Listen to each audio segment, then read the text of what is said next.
अक्सर लोग अपने उद्देश्य के लिए लक्ष्य तो बना लेते हैं, लेकिन कई बार ये होता है कि आप अपने लक्ष्य के प्रति दृढ़ व अनुशासित नहीं रह पाते हैं।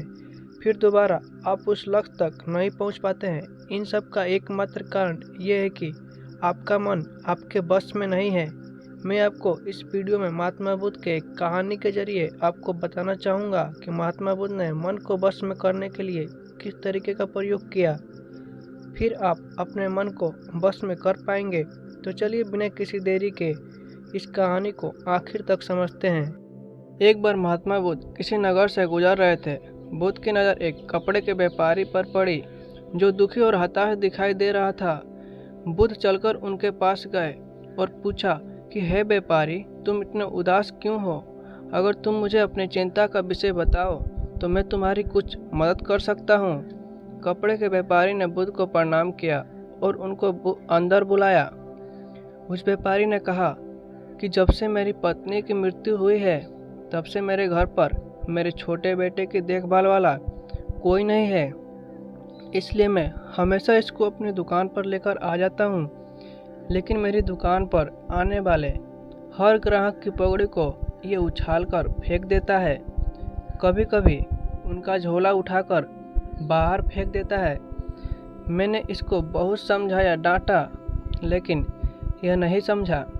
इसकी इस हरकतों की वजह से मेरे ग्राहक खुद को अपमानित मानकर वापस चले जाते हैं। बुद्ध बोले, मैं तुम्हारी सहायता कर सकता हूँ, पर तुम मुझे वचन दो कि मैं जो भी करूँगा तुम उसमें दखलंदाजी नहीं करोगे, ना ही कोई प्रश्न करोगे। व्यापारी बुद्ध को वचन दे देता है। अगले दिन बुद्ध एक पगड़ी पहनकर आए और एक ग्राहक की भांति आकर बैठ गए। व्यापारी का बेटा आया और बुद्ध की पगड़ी को उछाल दिया। महात्मा बुद्ध मुस्कुराए और कहा, बहुत अच्छा, जाओ उस पगड़ी को वापस लेकर आओ। वह बच्चा दौड़कर गया और पगड़ी लाकर बुद्ध को दे दिया। अगले दिन बुद्ध एक कुल्हाड़ी और एक लकड़ी लेकर आए। उस लड़के ने फिर से उस पगड़ी को उछाल दी। बुद्ध ने उस लड़के को कुल्हाड़ी और लकड़ी दे दी और कहा, जाओ इस लकड़ी को काटो। व्यापारी को थोड़ा सा डर लग रहा था कि कहीं उसके लड़के को चोट ना आ जाए, लेकिन उसको अपना वचन याद था। 7 दिन तक महात्मा बुद्ध कोई न कोई नया काम लेकर आते और उस लड़के से करवाते। शीघ्र ही वह लड़का भूल गया कि उसको किसी की पगड़ी उछालनी है। व्यापारी बहुत खुश हुआ और बुद्ध को धन्यवाद दिया।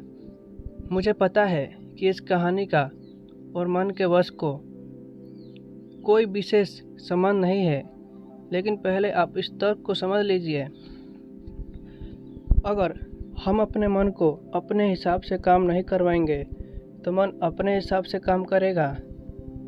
मन बस में हो सकता है यदि मन को हम अपने अनुसार चलाएं। मन 2 तरीके से काम करता है। पहला, मन अपने हिसाब से काम कर सकता है। दूसरा, या तो मन को हम अपने हिसाब से काम करवा सकते हैं। बुद्ध से मिलने से पहले उस लड़के का मन और दिमाग अपने हिसाब से अनियंत्रित रूप से काम कर रहा था, लेकिन बुद्ध ने उस लड़के को अपने अनुसार काम करवाए, जिससे उसकी आदत ही बदल गई। मैं उम्मीद करता हूँ कि आपको इस कहानी के माध्यम से अपने मन को बस में करने का उपाय पता चल गया होगा।